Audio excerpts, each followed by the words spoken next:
पंचायतीची आजरा आणि चंदगड इथं झाली बैठक। चंदगड इथं स्थापण्यात आली शाखा। जिल्हा ग्राहक पंचायतीचे अध्यक्ष बी.जे. पाटील यांची होती प्रमुख उपस्थिती। महाराष्ट्र राज्य ग्राहक पंचायतीची आजरा आणि चंदगड इथं बैठक संपन्न झाली। ग्राहक पंचायत महाराष्ट्र यांची चंदगड इथं शाखा स्थापन करण्यात आली। बैठकीच्या अध्यक्षस्थानी राज्य कार्यकारिणीच्या सदस्या सुनीताराजे घाटगे होत्या। यावेळी चंदगड शाखा स्थापन करून कार्यकारिणीची निवड करण्यात आली। चंदगडमधील झांबरे गावच्या सरपंच श्री गावडे यांनी स्वागत केलं।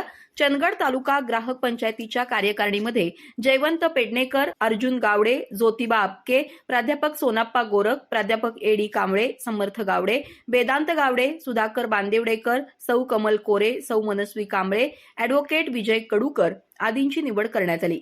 कार्यक्रमासाठी कोल्हापूर जिल्हा ग्राहक पंचायतीचे अध्यक्ष बी.जे. पाटील, जिल्हा संघटक सुरेश माने, आजरा तालुका प्रमुख महादेव सुतार, विभाग प्रमुख शिवाजी गुरव उपस्थित होते। त्यानंतर आजरा येथील किणे इथं ग्राहक पंचायतीची आढावा बैठक पार पडली। यावेळी सुनीता सुतार, सुरेश बुगडे, आनंदा सुतार, काशीनाथ मोरे, कुमार कांबळे, महादेव मनवाडकर उपस्थित होते। यावेळी श्रीमती गाडगे म्हणाल्या, ग्राहकांना जास्तीत जास्त न्याय मिळवून देण्यासाठी ग्राहक चळवळ या भागात वाढीस लागणं आवश्यक आहे। आभार सुरेश बुगडे यांनी मानले।